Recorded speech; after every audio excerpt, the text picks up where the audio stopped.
First of all welcome to all and आपके patience की मैं दाद देता हूं और आप लोगों का सुनने के लिए बहुत बहुत धन्यवाद मेरी तरफ से। सुन तो लीजिए, अभी आएगी 2 मिनट में। सबसे पहली बात, हमारा जो आज सेमिनार यहां पे हो रहा है, इस सेमिनार के जो हम बेस्ट हैं, जो बेस्ट पॉइंट हमें लगेंगे वो अपनी लाइफ में उतारने की हम कोशिश करेंगे, क्योंकि आज हमने अपना संडे लगाया है इस पे। अगर संडे लगाया है तो हमारा सिंपल सा, हम तो बिजनेसमैन हैं, आप भी हैं, आगे चल के बिजनेसमैन बनने वाले हैं, प्रोफेशनल हैं, कुछ लगाया है तो कुछ लेकर ही जाएंगे। तो हमें इसका मैक्सिमम एक्सट्रैक्शन हमें करना है, और एक्सट्रैक्शन किस तरीके से किया जाएगा उसमें मैं थोड़ी आपकी हेल्प करूंगा। पहली बात कि हम आईआईटीएन क्यों बनना चाहते हैं, सबसे बड़ी बात समझ में आती है। ज्यादा बच्चे सोचते हैं सर अच्छा पैसा मिलता है, अच्छा खासा नाम होता है, अच्छी पोजीशन होती है। कुछ लोगों का ये व्यू है, कुछ का डिफरेंट व्यू भी हो सकता है। मैं मान सकता हूं कि रिसर्च करना चाहते हैं, देश का नाम रोशन करना चाहते हैं, ये बहुत सारी चीजें भी हो सकती हैं। लेकिन सभी में एक चीज तो बिल्कुल क्लियर है कि हम अपनी लाइफ को यहां देखना चाहते हैं। अगर हम लाइफ को यहां देखना चाहते हैं तो हमें मेहनत भी इस टाइप की करनी होगी, क्योंकि वो तो फ्रीक्वेंसी है, वो तो मैच करेगी। अगर आप नहीं कराएंगे तो ऊपर वाला मैच करा देगा। इसलिए पहला काम बिल्कुल ध्यान रखिए कि अपना मैक्सिमम हमें निकाल कर देना है। और मैक्सिमम निकलेगा कैसे? जब हमारी सोच बड़ी पॉजिटिव होगी। देखिए, आईआईटी ने, पहले आईआईटी में क्या था कि 2 साल 3 साल 4 साल रिपीट करने वाले बच्चे रिपीट करते रहते थे और वो सिलेक्ट होके जाते थे। आईआईटी का माहौल खराब होता था। रीजन क्या था? जो आईआईटी ने चेंजेस किए हैं उसका एक बड़ा पॉजिटिव व्यू है, क्योंकि आप आईआईटीएन तभी बन सकते हैं जब आप बहुत इंटेलेक्चुअल हैं, दूसरा बहुत प्योर हैं। जब तक प्योर नहीं है, प्योर इन द सेंस हम किसी के बारे में नहीं सोचते हैं, किसी अपने फ्रेंड को डीमोरलाइज करने की कोशिश नहीं करते हैं, अपना कंपटीशन खत्म नहीं करते हैं, कंपटीशन को बढ़ाने की कोशिश करते हैं। और कंपटीशन बढ़ेगा कैसे? जब हम बेस्ट कॉम्बिनेशन कब होता है? जब मेरा सिलेक्शन होता है और मेरे दोस्त का सिलेक्शन होता है। ये बेस्ट कॉम्बिनेशन है लाइफ का, और इसे हमें अचीव करने की कोशिश करनी चाहिए। और अचीव कब होगा? जब आप क्लासरूम को एक मंदिर की तरह ट्रीट करेंगे। मैं हर बैच में यही बोलता हूं और हर बार यही बोलता हूं कि क्लासरूम में सरस्वती मां विराजमान रहती है। फील करने की जरूरत है। अगर आप फील करेंगे, जितने अच्छे से फील करते जाएंगे, चेक में उतने जीरो बढ़ते जाएंगे, और 5 साल के बाद उतने ही, और 5 साल के बाद विथ इंटरेस्ट आपको ये सब चीजें मिलने वाली हैं। और हम आईआईटीएन इसलिए बनना चाहते हैं, मैं अपनी लाइफ को यहां देखना चाहता हूं, और मेरे आईआईटीएन बनने से मेरे छोटे भाई बहन अपने आप आईआईटीएन बन जाएंगे, मोहल्ले पड़ोस के लोग अपने आप पढ़ने लगेंगे, और रिश्तेदारों में अपने आप पॉजिटिव एनर्जी आ जाएगी। अगर ऐसा नेक काम मैं कर सकता हूं तो मुझे जरूर करना चाहिए। और मेरी मां कहती थी, मैं अपने बैच में बोल चुका हूं, मेरी मां कहती थी, सुनील तुझे पढ़ना है। कहती जब मैं छोटी थी तो मुझे अपने फादर के प्रेशर में रहना पड़ा, जब मैं बड़ी हुई तो मुझे ब्रदर के प्रेशर में रहना पड़ा, जब मेरी मैरिज हुई तो मुझे हस्बैंड के प्रेशर में रहना पड़ा। आज मैं चाहती हूं कि मैं खुल के जीऊं। मैं कब जी पाऊंगी अच्छे से, मेरा कॉन्फिडेंस लेवल कब बढ़ेगा? जब तू इस लायक बन जाएगा। तो अपनी मां के लिए आपको पढ़ना है और मां का नाम रोशन करना है। और ये इमोशनल अटैचमेंट, जब तक ये इमोशनल अटैचमेंट नहीं होगा तब तक हम अपना 100% नहीं दे पाएंगे। और दूसरी बात मैं सबसे यही बोलूंगा कि आप दुनिया में यूनिक हैं, आपके जैसा दूसरा कोई नहीं है। अगर दूसरा कोई नहीं है तो हमारा किसी से कंपटीशन ही नहीं है। इसलिए अपना बेस्ट निकाल के देना है आपको। यह नहीं सोचना है उसके मार्क्स ज्यादा, उसके मार्क्स कम। अगर आपके मार्क्स कम आते हैं तो ऊपर वाले को धन्यवाद दीजिए, आपका बेस्ट आना बाकी है। और भगवान से यही प्रार्थना करिए कि भगवान, जिस दिन आईआईटी का एग्जाम हो, मेरा लाइफ का बेस्ट डे होना चाहिए। मुझे उससे पहले बेस्ट परफॉर्मेंस नहीं चाहिए। बेस्ट परफॉर्मेंस कब चाहिए? जिस दिन मेरा आईआईटी का एग्जाम हो। और वो विल पावर है। कहा जाता है कोटा में कृपा बरसती है ऊपर वाले की, और कृपा बरसती है तभी तो यहां पे बहुत ज्यादा बच्चे सिलेक्ट होते हैं। यहां छोटी छोटी आंखों में बड़े बड़े सपने पूरे होते हैं, और लोग यहां से जो आज जिनकी कीमत, जिनकी वैल्यू देखा जाए तो जीरो है, वो अगले साल तक लाखों करोड़ों में खेलते हैं।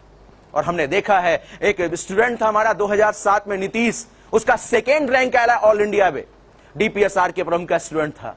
आज भी उसका जो पैकेज है 1.5 करोड़ है। वो कहता है जब मैं सर इंटरव्यू के लिए जाता हूं, और ऑल इंडिया 2 था, तो लोग जो इंटरव्यू ले रहे होते हैं उनका पार्टिसिपेशन बढ़ जाता है। अरे ऑल इंडिया 2 है, इसका मतलब सिर्फ बात करनी है, किसकी पैसे की बात करनी है और कुछ बात ही नहीं करनी है। ये वर्थ है, रैंक की ये वर्थ है, और इस वर्थ को हमें समझना चाहिए, और हम समझेंगे तो हो सकता है हम बेस्ट कर पाए। तो प्लानिंग परफेक्ट करिए। जैसे हम लोग कहते हैं कि किसी कंटेनर में, इसमें एटमॉस्फेयर में नाइट्रोजन भी है, ऑक्सीजन भी है। केमिस्ट्री वाला हूं, केमिस्ट्री की बात करूंगा। नाइट्रोजन है, ऑक्सीजन है, लेकिन नाइट्रोजन ऑक्सीजन आपस में रिएक्शन करके NO2 में नहीं कन्वर्ट हो जाता है, अपने आप तो नहीं कन्वर्ट होता है। उसको एक कंटेनर में लाना होगा, प्रेशर देना होगा, टेम्परेचर देना होगा, कैटलिस्ट देना होगा, तब जाके वो प्रोडक्ट में क्या होगा, कन्वर्ट होगा। और हम जानते हैं किसी भी रिएक्टेंट को प्रोडक्ट में कन्वर्ट करने के लिए आपको, जैसे रिएक्टेंट है आईटी प्रोडक्ट में कन्वर्ट करना है तो कट ऑफ तो क्रॉस करना पड़ेगा। बिना एक्टिवेशन बैरियर को क्रॉस किए, बिना एक्टिवेशन बैरियर को क्रॉस किए आप प्रोडक्ट में कन्वर्ट नहीं हो सकते हैं। यानी क्लासरूम में हमेशा मैक्सिमम चीजों को एब्जॉर्व करना चाहिए, और मैक्सिमम एब्जॉर्व करेंगे तब जब पेपर आपको मिले तब आप उस समय क्या करिए, हेड ऑन कोलिजन करिए। जब आईआईटी का पेपर हो रहा होता है उस समय पुराने बॉन्ड टूट रहे होते हैं, नया आईआईटी के साथ बॉन्ड बन रहा होता है, that is called transition state कहलाता है। वो तो 5 बजे के बाद मालूम चलता है कि प्रोसेस एक्सोथर्मिक था या एंडोथर्मिक था।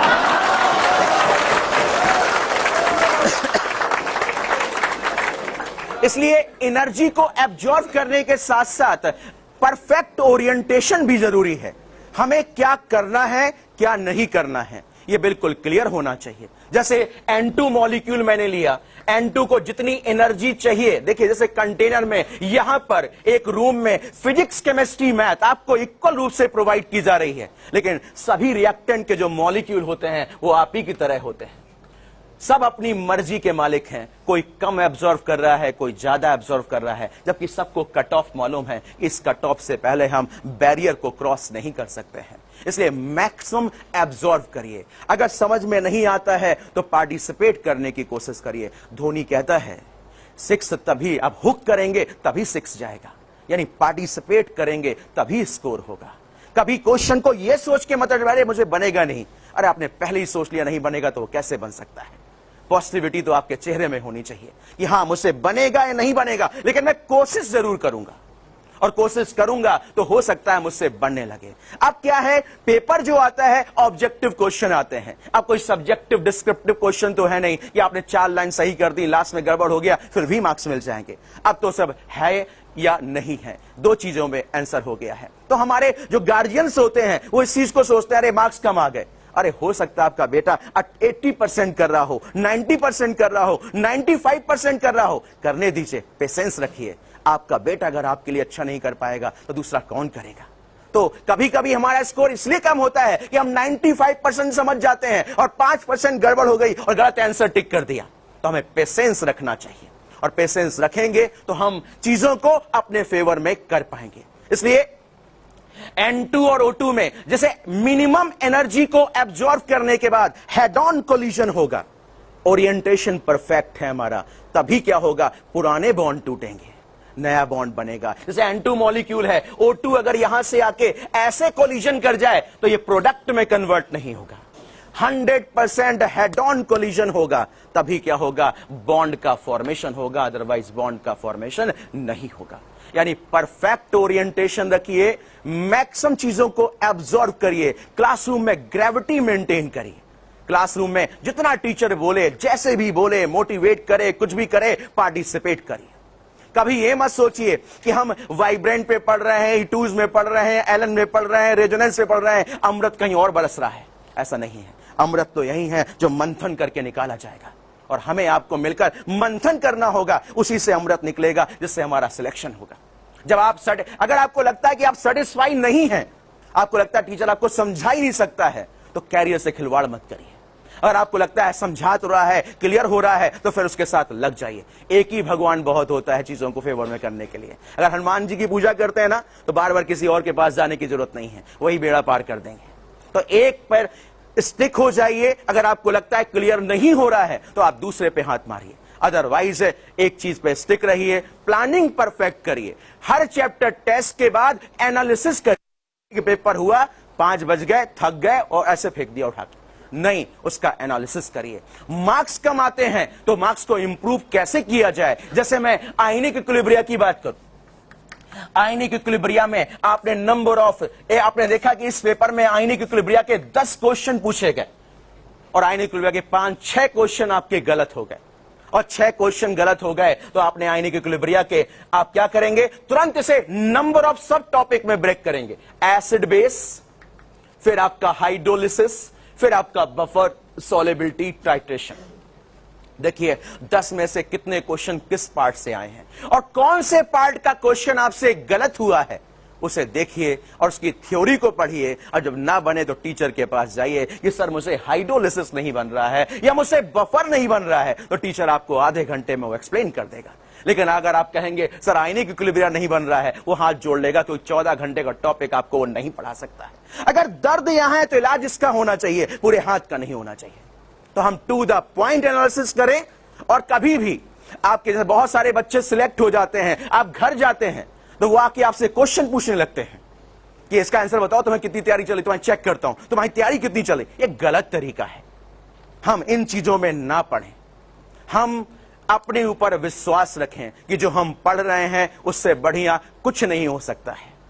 कभी ये नहीं कि उसने क्या क्वेश्चन पूछा उसके आंसर देने में हम लग गए, उसने क्या पूछा उसके आंसर दे। हम अपने कॉन्फिडेंस को ना गिराएं, जो हमारा कॉन्फिडेंस है उसे हमेशा बूस्ट अप रखें। अपने बारे में पॉजिटिव सोचें और पॉजिटिव ही बोलें।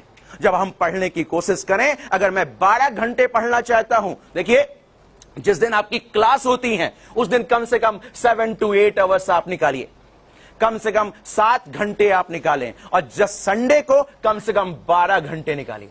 अगर आप ऐसा कर पाएंगे, टाइम भी कितना बचा है, अगस्त, सितंबर, अक्टूबर, नवंबर, दिसंबर, जनवरी, फरवरी, इसके बाद कंप्लीट हो गया। 6-7 महीने का टाइम है, और ये 6-7 महीने की तपस्या आपको जाने कहां से कहां पहुंचा सकती है। तो जिस दिन क्लास है उस दिन 7 घंटे कम से कम निकालिए, और जिस दिन संडे को जिस दिन क्लास नहीं है कम से कम 12 घंटे निकालिए। और निकालते समय आप इसको 4 घंटे, मान लीजिए 4 घंटे मुझे केमिस्ट्री पढ़नी है, तो 4 घंटे केमिस्ट्री पढ़ते समय आप ऐसा मत करिए कि आप इतनी सारी किताबें लेकर बैठ गए और मैंने कहा आज केमिस्ट्री को तो खत्म करके मानूंगा। हम खत्म करने नहीं आए, कंप्लीट करने आए हैं। बोलते ना बहुत लोग सिलेबस को खत्म कर दिया, अरे खत्म कर दिया तो फिर आपका फेवर कैसे करेगा। सिलेबस को कंप्लीट करिए और टाइम को फ्रेम बनाइए। 4 घंटे मुझे पढ़ना है तो मैं 4 घंटे केमिस्ट्री पढ़ूंगा, जहां तक हो जाएगा वहां तक कवर करूंगा, और कवर करने के बाद खुश हो जाऊंगा।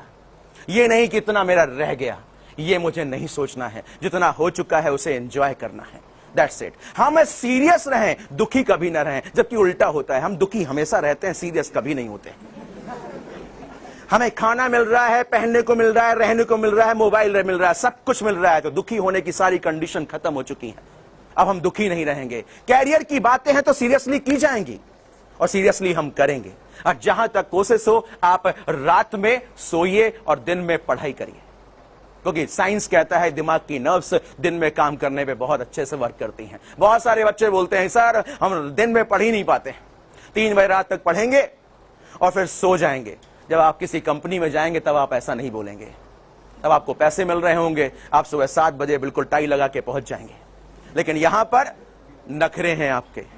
कैसे? और पढ़ने का तरीका देखिए, रात में 10 बजे से स्टार्ट करते हैं, सुबह 3 बजे। कितने घंटे हुए? 5। अरे आप दिन में पढ़ाई करते, 3 बजे से स्टार्ट करते, रात में 10 बजे तक आते, 1-2 घंटे का ब्रेक भी लेते, तब भी आपके नंबर से बहुत ज्यादा हो जाते। तो बिना रात को खराब किए स्पॉन्टेनियस तरीके से पढ़िए, क्योंकि आईआईटी में सिलेक्शन होना एक स्पॉन्टेनियस प्रोसेस है। केमिस्ट्री कहती है कि जिस प्रोसेस में स्टेबिलिटी बढ़ती है वो प्रोसेस क्या होता है? स्पॉन्टेनियस। अगर स्पॉन्टेनियस प्रोसेस है तो डेल्टा जी क्या होगा? नेगेटिव होगा। और डेल्टा जी नेगेटिव कब होगा? जब आप नेचुरल तरीके से ग्रो करेंगे। और नेचर कहता है कि आप दिन में पढ़ाई करें और परफेक्ट तरीके से टाइम को यूटिलाइज करें, क्योंकि आप जब दिन में पढ़ाई करेंगे फिर आपको किसी को बताने की जरूरत नहीं पड़ेगी मैं रात में 4 बजे तक जग गया। अदरवाइज आपको डेली बताना पड़ेगा, अरे रात में 4 बजे तक मैं पढ़ता रहा यार, इसलिए ये सब करें। शो ऑफ मत करिए बहुत ज्यादा, चुपचाप तरीके से आगे बढ़िए। सब्जेक्ट को पार्टिसिपेट करिए, हर चीज को प्लानिंग के साथ कवर करिए, तब जाके आपका रिजल्ट मैक्सिमाइज होगा, इंक्रीज करेगा। बहुत ज्यादा टाइम नहीं लूंगा, वैसे भी आपका काफी टाइम लग चुका है। 2 मिनट और बोलना चाहूंगा, सिर्फ इसलिए कि कभी भी आपको लगे कि आपको अपने आप को इंप्रूव करना है, किसी तरह की कोई प्रॉब्लम हो, E2 सिस्टम ये नहीं चाहता कि सारे बच्चे एनरोल हो जाएं, सब कुछ आ जाए। हां, ये जरूर चाहता है कि जिसको कोई प्रॉब्लम हो तो हमसे वो डिस्कस और शेयर जरूर करें, क्योंकि हम उसी तरीके से ग्रो करना चाहते हैं कि जहां जहां प्रॉब्लम एरिया है उसे हम सॉल्व करें और आपके रिजल्ट को और स्कोर को मैक्सिमाइज करने की कोशिश करें। तभी इसका नाम जो E2 है मुझे बड़ा अच्छा लगता है, क्योंकि E2 में 2 आते हैं और हम चाहते हैं कि ये 2 आपकी परसेंटेज में जुड़ जाएं। अगर परसेंटेज 10% है तो आपके सिलेक्शन की प्रोबेबिलिटी को हम 1000% कर दें, और 5% है तो 500% कर दें। इसलिए ये 2 निकाल ले जाइए यहां से और अपनी परसेंटेज में क्या कर लीजिए, जोड़ लीजिए। और ऐसा करेंगे तो आपका भी फ्यूचर, देखिए हमारी फोटो लगाने से अगली साल यहां एडमिशन नहीं होंगे। एडमिशन तभी होंगे जो बच्चे हमारे यहां पढ़ते हैं, हमसे जिन्होंने डिस्कस किया है, उनका फोटो लगेगा। और हम फोटो तो बड़े बड़े छापने वाले हैं, क्योंकि हमारा नंबर क्या है, कम है। अगर स्ट्रेंथ कम होगी तो आपका फोटो जो आपके घर में पहुंचेगा वो बहुत बड़ा बड़ा पहुंचेगा, और फिर आपको किसी पड़ोसी को बताने की जरूरत नहीं पड़ेगी कि आपका सिलेक्शन हो गया है। इसलिए हम चीजों को फेवर में करने की कोशिश कर रहे हैं, और ईमानदारी भरी कोशिश है कि आपको किसी भी पार्ट में कभी कोई प्रॉब्लम हो, चाहे फिजिक्स में हो, केमिस्ट्री में हो, मोटिवेशन में हो, आप फील फ्री, और आपके पास जो नंबर दिए हैं उनमें कांटेक्ट करिए, और कभी भी कुछ भी हो डिस्कस करिए, फेक कॉल मत करिए। जब भी आपको जेन्युइन प्रॉब्लम हो तो आप डिस्कस करिए और मैक्सिमम यूटिलाइजेशन करिए इस मैन पावर का जो यहां पर आपको प्रोवाइड की जा रही है। Thank you so much.